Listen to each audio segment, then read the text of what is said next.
Hey, does this sound familiar to you?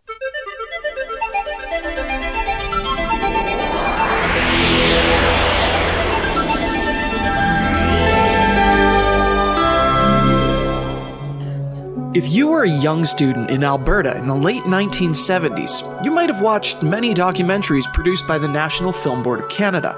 There's also a chance you might have watched them alongside the Sanderson Boys, two brothers who would later go on to form one of the most prolific and best-loved ambient electronic music projects of the turn of the century. And they're the current focus of today's episode of The Reference Desk. It's time to talk about Boards of Canada, an enigmatic duo of electronic music producers based out of Edinburgh, Scotland. Their music invokes a sense of mystery, serenity, and most of all, nostalgia. Before I begin, I'm going to start with a small disclaimer. Michael and Marcus Sanderson are intensely private people.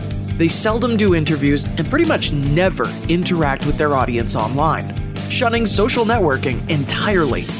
This void of contact from the group has led to a number of trolls, hoaxsters, and fakes popping up online. I can assure you that everything you're about to hear from me has been verified to the best of my ability.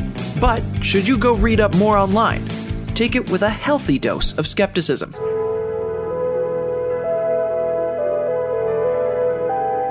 So let's address the elephant in the room. Why is a duo from Scotland called Boards of Canada? Well, Mike and Marcus Sanderson were actually raised partially right here in Calgary, Alberta, and partially in London, before finally settling down for good in Edinburgh. While in Canada, the two were fascinated with documentaries put out by the National Film Board of Canada, which is where they get their name. Starting as young as 10 years old, the Sandersons learned to play a variety of instruments and how to operate a wide range of recorders, processors, and other sound production tools. This would pave the way for the vintage sound Boards of Canada is famous for. 1986, Mike Sanderson starts Boards of Canada as a band like any other. Drums, guitar, bass, synth, etc. Later that year, he invited his brother Marcus, who at this point had been using his middle name, Eowyn, as a surname for his professional life, to join the band on bass. A notable performance of this particular iteration of Boards of Canada includes an all-night music marathon where a stage invasion resulted in many audience members performing the synth parts, with one person per key of the synth. It was described as absolute chaos and some of the best music the band has ever performed. During this iteration of Boards of Canada, the band made several independent releases to be distributed to friends and family. These releases have come to be known as the old tapes. If you can find one and verify its authenticity, you might have a very valuable collector's item on your hands. When lava pours out near the sea surface, tremendous volcanic explosions sometimes occur.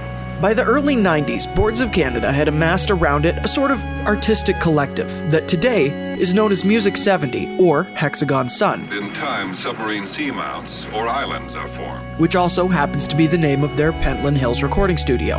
This collective has become as enigmatic as the band itself, with some fans accusing them of being a cult or a secret society of some sort. This is further exacerbated by several events hosted by the collective called Red Moon Nights, which were bonfire parties that coincided with lunar eclipses. These were held out in the countryside by a ruined monastery where they would listen to experimental music. It's all very cult sounding, but it's easily explained as just being really friggin' cool. 1996. The third member of Boards of Canada, Christopher Horn, departs the band due to personal reasons, and Boards of Canada's life as a duo begins. It's important to note that Mike and Marcus both consider everything and anything released up to this point should be considered separate and something else entirely from Boards of Canada. From this point on, the real Boards of Canada begins. Whew, that's a heck of a history lesson, and we've only begun to scratch the surface. So here's the modern era of Boards of Canada in a nutshell.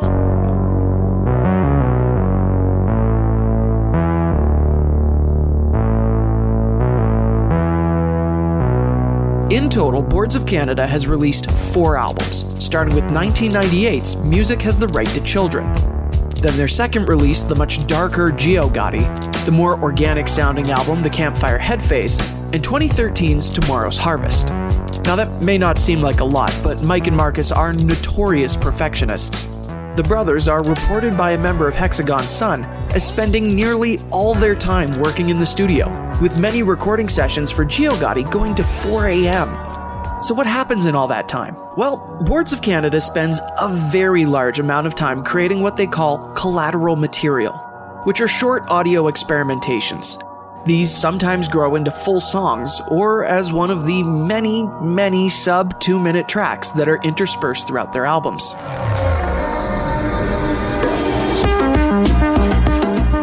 Mark David Garrett, a photographer within Hexagon Sun and frequent mouthpiece for the band in online forums, claims GeoGotti had over 400 tracks before it was pared down to the 23 included in the album.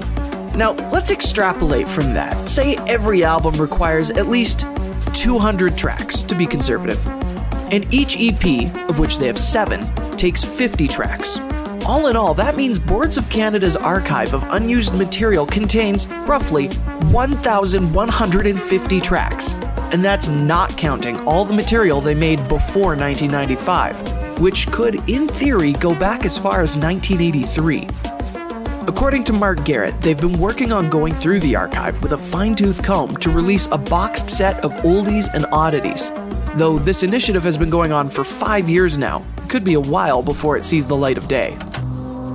I could go into the intricacies of each Boards of Canada album, but that would take mountains of time that I don't have. So instead, let's talk about their overall sound. As I've said before, Boards of Canada aims to create a sense of nostalgia, which normally is a nice feeling, one of warmth and fondness.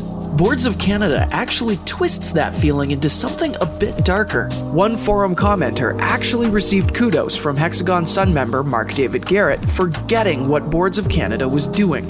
To paraphrase user Lumpen Griff, Boards of Canada has a strong libertarian streak in that authority and conformity should be shucked off.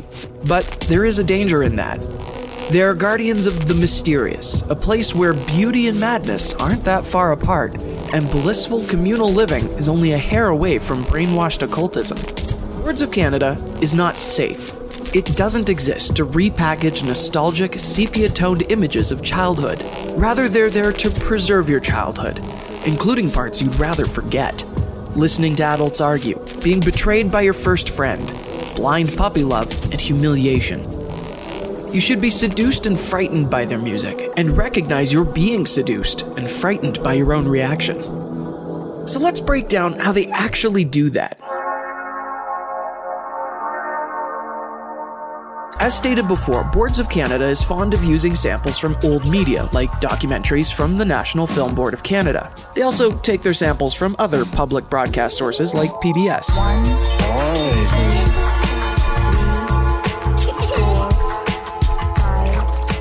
But according to a Hexagon Sun member, many sections of songs that fans think are samples often aren't. It's estimated that less than 5% of Boards of Canada's music is made from samples.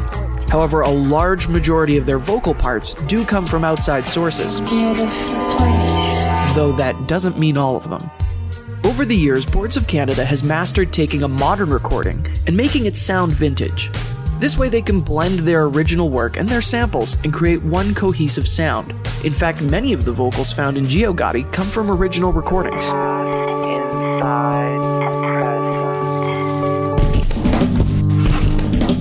I think my favorite sample appears in the song Gyroscope and features a voice recording of a number station, which are mysterious shortwave radio stations that broadcast only a series of seemingly random numbers at very infrequent intervals. The recording was made by a friend of theirs and gifted to them for use in their work.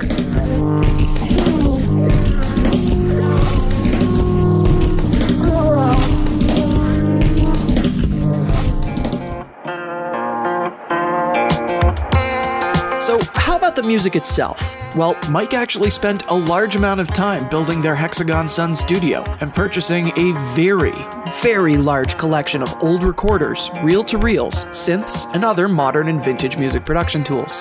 From the very beginning, analog has been king to Boards of Canada, recording as much as they can to old magnetic tape.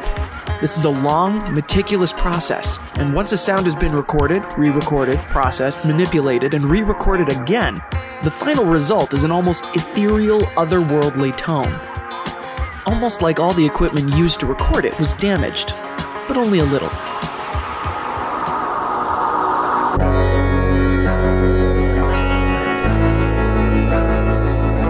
Now, I'm running out of time and there's still mountains of information left to tell about Boards of Canada, so I encourage anyone interested to go hunting for more. To wrap things up, Boards of Canada has such a unique sound that it's undeniable that you've likely heard them at some point.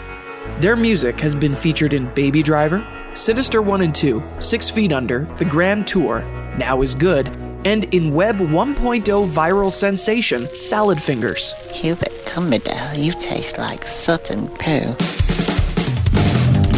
I highly recommend literally everyone give this band a proper listen and see for yourself why electronic music fans the world over won't stop bugging them to release another album already, myself included.